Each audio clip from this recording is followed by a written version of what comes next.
Hello friends, welcome to our YouTube channel Kashish Maku. Friends, आज हम पढ़ने जा रहे हैं माइक्रो इकोनॉमिक्स का पार्ट 8 है। हम इसमें करेंगे चैप्टर 4 को हम आज स्टार्ट करने जा रहे हैं।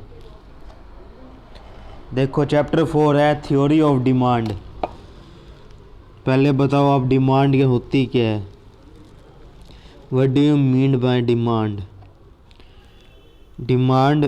डिमांड क्या होती है बताओ आप? It refers to various quantity of a commodity which a buyer is ready to purchase at different possible price of that commodity। देखो, डिमांड क्या होती है? जब एक कोई भी व्यक्ति किसी भी दुकान पर जाता है और वो प्रोडक्ट को परचेज़ करना चाहता है। प्रोडक्ट पहले तो वो देखता है कि मैंने कौन सा लेना है।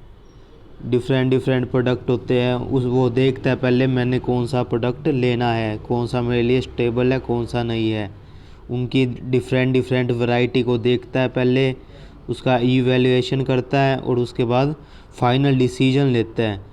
जब वो फाइनल डिसीजन लेता है कि तैयार हो जाता है उस पर्टिकुलर प्रोडक्ट को ख़रीदने के लिए, तो वो होती है डिमांड। अब देखो, डिमांड और वांट्स क्या ये सेम होती है? नहीं, डिमांड और वांट्स में बहुत ही ज़्यादा डिफरेंट है। डिमांड वो होती है जो कंज्यूमर क्या हो जाता है, रेडी हो जाता है एट ए पर्टिकुलर टाइम पर किसी भी पर्टिकुलर प्रोडक्ट को परचेज़ करने में। और वांट्स तो हमारी जो होती है वो अनलिमिटेड होती है। वांट्स तो अनलिमिटेड होती है ना। एक कंज्यूमर मान लो, चाहे वो ये कंज्यूमर मान लो वो सब कुछ ही ख़रीदना चाहता है। वो तो चाहता है कि मैं कार भी ख़रीद लूँ, बाइक भी ख़रीद लूँ, ये वाला फ़ोन भी ख़रीद लूँ, वो वाला फ़ोन भी ख़रीद लूँ। पर ऐसा पॉसिबल नहीं है बिकॉज ऑफ लिमिटेड इनकम। हमारी वो क्या है, इनकम जो है हमारी वो लिमिटेड है और हमारी वांट्स है वो अनलिमिटेड है। बट पॉसिबल नहीं है ऐसा कि वो सब कुछ ही परचेज़ कर ले। वो हमारी होती है वांट्स। और जो डिमांड होती है, डिमांड वो होती है जो कंज्यूमर रेडी हो जाते हैं ख़रीदने में उस टाइम पे डेट प्रोडक्ट। जैसे तुम शूज़ लेने जाते हो, तुम्हारी जेब में 2000 रुपये है। अब तुम शूज़ लेने गए, शूज़ की दुकान पे चढ़े और तुम्हें जो है शूज़ पसंद आ गया और तुम्हारे पास 2000 में भी है और शूज़ का प्राइस भी है 1800 रुपये मान लो। तो तुम वो शूज़ लेने के लिए रेडी हो गए, तुम्हें वही शूज़ ख़रीदना है। तो वो क्या हो जाएगी तुम्हारी, जब तुम रेडी हो जाओगे, तुमने परचेस नहीं करा, बस तुम रेडी हो गए कि वही ख़रीदना है।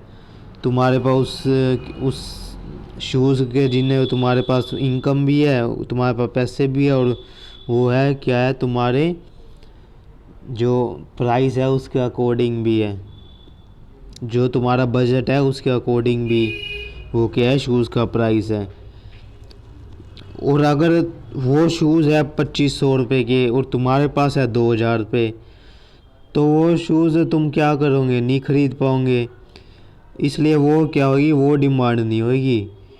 जो शूज़ तुम रेडी हो जाओ परचेज़ करने के लिए, वो क्या होगी, उसको हम डिमांड बोलेंगे। और एक आता है हमारे पास टर्म क्वांटिटी डिमांडेड। अब ये क्वांटिटी डिमांडिंग क्या होता है? It refers to a specific quantity to be purchase against a specific price of a date commodity.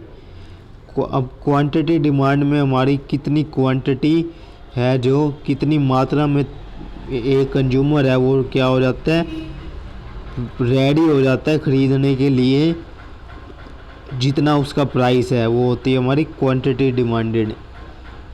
क्या होती है क्वांटिटी डिमांडेड? जब एक कंज्यूमर रेडी हो जाता है कुछ मात्रा में प्रोडक्ट्स को ख़रीदने के लिए जिसका उतना प्राइस है और उसके बाद उतने पैसे भी है, वो क्या हो जाता है हमारा क्वांटिटी डिमांडेड। फॉर एग्जाम्पल दे रखा है, देखो यहाँ पे, मोहन परचेसिस 4 आइसक्रीम एट ₹10। मोहन ने 4 आइसक्रीम खरीदी 10 रुपये के हिसाब से, 10 रुपये टोटल। 4 आइसक्रीम खरीदी उसने, मोहन ने। तो ये हमारी क्या है, जो 4 आइसक्रीम है वो है क्या है, क्वांटिटी डिमांडेड। उसको हम क्या बोलते हैं, क्वांटिटी डिमांडेड बोलते हैं। फिर आता है हमारा एक टर्म आती है डिमांड शेड्यूल। और डिमांड शेड्यूल क्या है, a table which show the relationship between price and quantity demanded that is called demand schedule. वह टेबल जो किसके बीच में रिलेशन दिखाता है, प्राइस और क्वांटिटी डिमांडेड के बीच में, वो क्या होता है हमारा demand schedule. A table which show the relationship between price and quantity demanded that is called demand schedule. There are two types. अब 2 टाइप्स के डिमांड शेड्यूल है, एक है इंडिविजुअल डिमांड शेड्यूल, एक है मार्केट डिमांड शेड्यूल। फर्स्ट है हमारे पास individual demand schedule. It is a table showing different quantity of a commodity that one particular buyer is ready to buy at different possible price of that commodity at a point of time। अब individual demand schedule हमें क्या बताता है, ये बताता है कि different quantity of A commodity, जब एक कोमोडिटी की अलग अलग क्वांटिटी कंज्यूमर क्या होता है, वन पर्टिकुलर बायर जो एक कंज्यूमर है वो क्या हो जाता है, रेडी हो जाता है, वो डिफरेंट पॉसिबल प्राइस, अलग अलग प्राइस पे उस कमोडिटी को परचेज़ करने के लिए क्या हो जाता है, रेडी हो जाता है। तो होती है इंडिविजुअल डिमांड शेड्यूल। इंडिविजुअल का मतलब when only one buyer, individual में एक ही बायर होता है जो क्या होता है, ख़रीदने के लिए डिफरेंट क्वांटिटी जो कमोडिटी की है वो ख़रीदने के लिए क्या हो जाता है, रेडी हो जाता है। इसका टेबल देखो नीचे दिया है। देखो प्राइस जब 1 रुपये है एक कमोडिटी का, जब वो मान लो ये प्राइस है 1 रुपये एक टॉफ़ी का प्राइस है और 1 रुपये की 4 टॉफ़ी आती है। या फिर जब प्राइस टॉफ़ी का कितना 1 से 2 हो गया तो डिमांड क्या उसकी कम होगी। प्राइस टॉफ़ी का 2 रुपये का 1 से 2 हो गया तो क्या वो कम खरीदेगा, वो तो वो 3 खरीदेगा क्वांटिटी।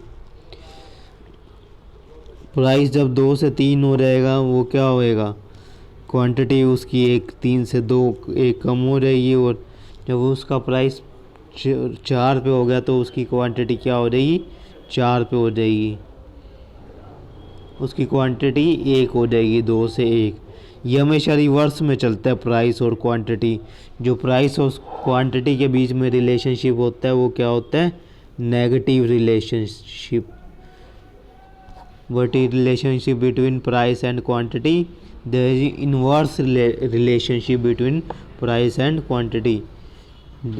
प्राइस और क्वांटिटी, इसका मतलब आप इसको क्या बोल सकते हो, डिमांड भी बोल सकते हो।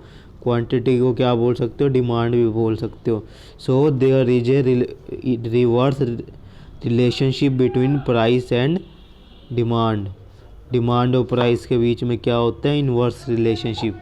जैसे जैसे प्राइस बढ़ेगा किसी भी कमोडिटी का, जैसे जैसे प्राइस क्या होएगा, इंक्रीज होएगा, उसकी डिमांड क्या होएगी, डिक्रीज। जैसे जैसे किसी पर्टिकुलर कमोडिटी का प्राइस बढ़ेगा उसकी डिमांड क्या होएगी, डिक्रीज होएगी। क्योंकि तुम्हारी इनकम क्या है, वो है तुम्हारी इनकम लिमिटेड है, ठीक है, और प्राइस बढ़ता जा रहा है तो तुम्हारी डिमांड क्या होती रहेगी, डिक्रीज होती रहेगी।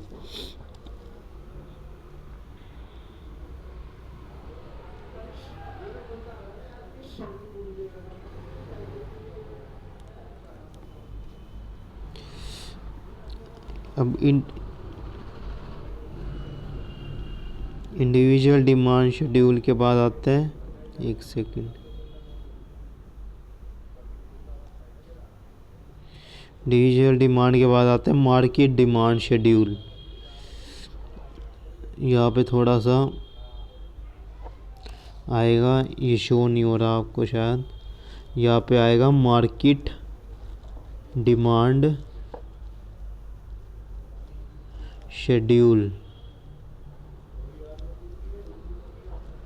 ये हमारा क्या, मार्केट डिमांड शेड्यूल।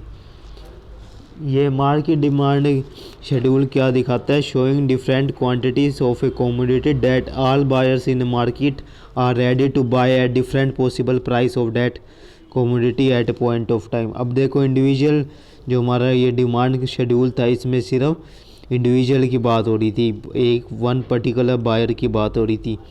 जो मार्केट डिमांड शेड्यूल है, यहाँ पे जितने भी बायर मार्केट में होती है उन सब की बात होगी, मतलब बहुत सारे बायर। अब देखो यहाँ पे ले रखे है, टेबल ले रखी है, प्राइस के बढ़ता है 1 2 3 4। क्वांटिटी डिमांड या अमन की, अमन मान लो ये यहाँ पे एक बायर है, और अमित भी क्या है, यहाँ पर एक बायर है, अमन और अमित बायर है। जैसे जैसे प्राइस बढ़ेगा 1 2 3 4, क्वांटिटी डिमांड क्या होती रहेगी, इनवर्स रिलेशनशिप होता है प्राइस और क्वांटिटी डिमांडेड के बीच में, ऊपर भी बताया था।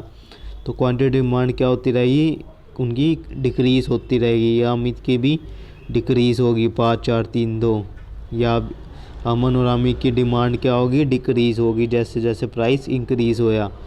और टोटल मार्केट डिमांड, अब अमन और अमित का या टोटल कर देंगे 5 और 4 9, ये 3 + 4 यहाँ पे 7 आ रहेगा, या 1 सेकंड, या 2 + 3 यहाँ पे आ रहेगा 5, या 1 + 2 यहाँ पे आ रहेगा 3। ये हमारी मार्केट डिमांड हो रहेगी। इन दोनों का, अमन और अमित का प्लस क्या हो रहेगा, मार्केट डिमांड की होगी। यही दोनों मार्केट में बायर है। ये तो हमने छोटा सा जस्ट एग्जांपल ले रखा है, बाकी बायर तो मार्केट में बहुत सारे होते हैं। तो उन सब की टोटल एग्रीगेट डिमांड होगी, वो कौन सी हो रहेगी, मार्केट डिमांड। ठीक है, उसके बाद आता है डिमांड कर्व। अब ऊपर हमने टेबल पढ़ा है, उसको ही क्या करा हुआ है, यहाँ पे कर्व में दर्शाया गया है। डिमांड कर्व क्या होता है? It is graphic representation of demand schedule. जो हमने ऊपर डिमांड शेड्यूल पढ़ा है, उसका ग्राफिक रिप्रेजेंटेशन मतलब कर्व के फॉर्म में, वो क्या होता है, हमारा demand curve. There are 2 types of demand curve. ये भी 2 टाइप्स के डिमांड कर्व है। इंडिविजुअल डिमांड कर्व, सेम ऊपर वाले जो इंडिविजुअल डिमांड शेड्यूल था, और मार्केट डिमांड शेड्यूल। यहाँ पे क्या आ जाएगा, इंडिविजुअल डिमांड कर्व और मार्केट डिमांड कर्व। अब इंडिविजुअल डिमांड कर्व में क्या आएगा, individual demand curve means graphic representation of individual demand schedule. Individual demand curve क्या है, ग्राफिक रिप्रेजेंटेशन किसका, इंडिविजुअल डिमांड शेड्यूल। ये हमने पढ़ा है ना, यहाँ पे इंडिविजुअल डिमांड शेड्यूल ये वाला, इसका क्या है, ये जो हमने टेबल पढ़ी थी, ये वाली, ये हमने टेबल पढ़ी थी, इसका ही यहाँ पे क्या दे रखा है, कर्व बना रखा है ग्राफिक की फॉर्म में। ये वाला क्या बना रखा है, कर्व। ये हमारा यहाँ पे प्राइस दिखाया हुआ है, ये हमारी क्वांटिटी दिखा रखी है। प्राइस क्या हो रहा था, प्राइस इंक्रीज हो रहा था 1 2 3 4 5, ये प्राइस यहाँ इंक्रीज हो रहा था, और यहाँ नीचे क्वांटिटी आ रही है 1 2 3 4 5, जो क्वांटिटी हमारी वो डिक्रीज हो रही थी। जैसे प्राइस 1 था, हमारी क्वांटिटी कितनी थी, 4। प्राइस 2 या क्वांटिटी कितनी होगी थी, प्राइस 3 हो या क्वांटिटी 2 होगी, प्राइस 4 हो या क्वांटिटी 1 होगी।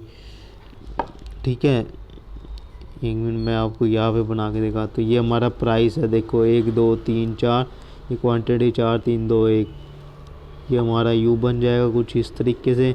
प्राइस 1 था तो क्वांटिटी या 4 होएगी, प्राइस 2, 1 से 2 बढ़ गया तो या हमारे प्राइस आते हैं या क्वांटिटी आती है।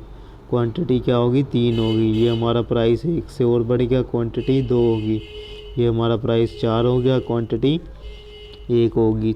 तो यहाँ पे इस पॉइंट पे लाइन खींच देंगे, ये हमारा कौन सा कर्व बन जाएगा, ये हमारा बन जाएगा डिमांड कर्व। ये जो हमने लाइन खींच दी यहाँ से, ये हमारी कौन सी लाइन है, डेट इज डिमांड। ये हमारी डिमांड का स्लोप क्या होता है, downward, that is right to left. ये ऊपर राइट से लेफ़्ट टू राइट, ये ऊपर लेफ़्ट से आ रही है किसके, राइट की तरफ। ये हमारी क्या होती है, डिमांड। ठीक है, ये डिमांड, प्राइस और डिमांड में कौन सा रिलेशनशिप होता है, ये सबसे इम्पोर्टेंट है। That is negative relationship between price and demand. उसके बाद आता है हमारा मार्केट डिमांड कर्व। ये किसका ग्राफ है? ये है डिमांड, मार्केट डिमांड शेड्यूल का जो ऊपर पड़ा था। ये इसमें प्राइस हमारा 1 2 3 4 आ जाएगा, क्वांटिटी वही 4 3 2 1, ये उसकी होगी अमित की, और दूसरी किसकी थी? दूसरा जो था कौन था? अमन था। ये 5 4 3 2 1, ये उसकी आ जाएगी 5 4 3 2। ये टोटल डिमांड जितनी मार्केट की थी 5 4 9 7 5 4, ये मार्केट की आ जाएगी डिमांड। अब देखो यहाँ पे हमने जो प्राइस लेना है वो तो ये वाला आ जाएगा हमारा, ये वाला प्राइस। और जो हमारी नीचे क्वांटिटी आई है अभी, या क्वांटिटी कौन सी आई है? मार्केट की बात हो रही है, तो ये वाली क्वांटिटी जो है मार्केट डिमांड, ये नीचे आ जाएगी। ऐसे ये वाला कर्व भी वैसे बन जाएगा जैसे पिछला कर्व बना था। देखो यू कुछ इस तरीके से बनेगा। या प्राइस आ जाएगा 1 2 3 4, ये हमारा या प्राइस आ जाता है, यहाँ पे हमारी क्वांटिटी आ जाती है। यहाँ पे कुछ इस तरीके से 1 2 3 4 5 6 7 8 9 इस तरीके से आ जाएगी। हमारा प्राइस जब 1 है तो एक हमारी डिमांड क्या है? 9, हमने मार्केट डिमांड लेनी है। जब हमारा प्राइस 1 से 2 है, हमारी डिमांड क्या होगी? हमारी डिमांड होगी यहाँ पे 7। जब हमारा प्राइस 2 से 3 हो, हमारी मार्केट डिमांड क्या होगी?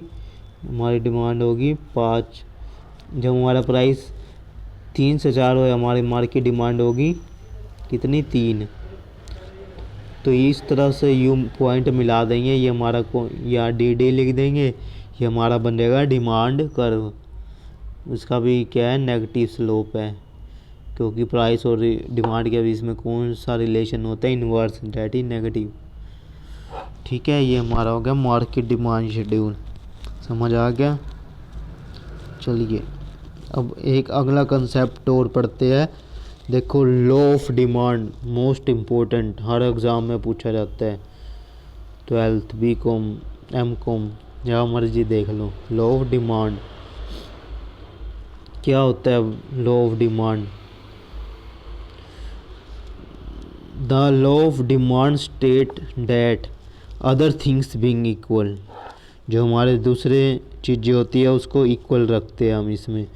Quantity demand for a commodity increase with the fall in price, इसमें किसकी बात करता है? जैसे जैसे किसी भी कमोडिटी का प्राइस क्या होता है? डिक्रीज़ होता है। फॉल मतलब यहाँ पे डिक्रीज़, जैसे जैसे किसी कमोडिटी का प्राइस कम होता है उसकी डिमांड क्या होती है? इंक्रीज़ होती है। ऊपर बताया था ना, ये तो क्या है? रूल है। जैसे जैसे किसी चीज़ का प्राइस क्या होएगा? इंक्रीज़ होएगा, उसकी डिमांड क्या है? वो डिक्रीज़ हो जाएगी। डिमांड डिक्रीज़ होती है, प्राइस उसका इंक्रीज़ होता है। जैसे जैसे किसी कमोडिटी का प्राइस क्या होएगा?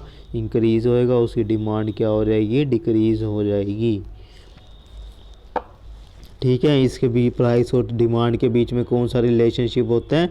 ऊपर भी बताया था, ये negative relationship between price and quantity demanded. ठीक है, तो नेगेटिव रिलेशनशिप होता है प्राइस और क्वांटिटी डिमांडेड के बीच में। ठीक है, और अदर थिंग जो हमारे होते हैं वो क्या होंगे? इक्वल। और किसी चीज़ को हम सिर्फ 2 चीज़ को ही लेंगे, या प्राइस और डिमांड को। अदर थिंग्स है उसको क्या रखेंगे? इक्वल।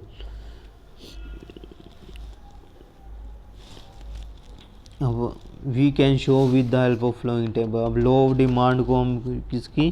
फ्लोइंग टेबल की हेल्प से शो करते हैं। कौन सा टेबल है वो? ये वाला।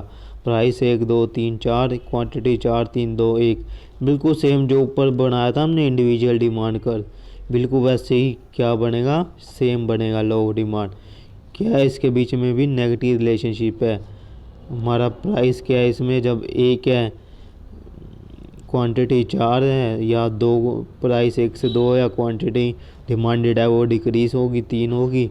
जब प्राइस 2 से 3 हो, या क्वांटिटी डिमांडेड क्या होगी? 3 से 2 होगी। जब प्राइस 4 हो, या क्वांटिटी डिमांडेड क्या होगी? 1 होगी। So it is clear from the above table and कर that there is a negative relationship between price and quantity demand. Price और क्वांटिटी डिमांड के बीच में क्या है? नेगेटिव रिलेशनशिप है। जैसे जैसे प्राइस हमारा क्या बढ़ता है, किसी भी कमोडिटी का प्राइस बढ़ता है, उसकी क्वांटिटी डिमांडेड डिक्रीज होती है। ठीक है, ऑब्वियस सी बात है, जो तुम दुकान पे कुछ भी लेने जाते हो, वो पहले 10 रुपए की मिलती थी तो तुम ज़्यादा खरीद लेते थोड़ी, अब उसका प्राइस 20 रुपये हो गया तो तुम क्या करोगे, थोड़ी कम मात्रा में उसको खरीदोगे। ठीक है, डिमांड फंक्शन, ये नेक्स्ट चैप्टर नेक्स्ट वीडियो में करेंगे। ये थोड़ा लंबा टॉपिक है अगला, तो ऑलरेडी वीडियो काफ़ी लंबी हो चुकी है। तो तब तक के लिए बाय बाय, थैंक यू।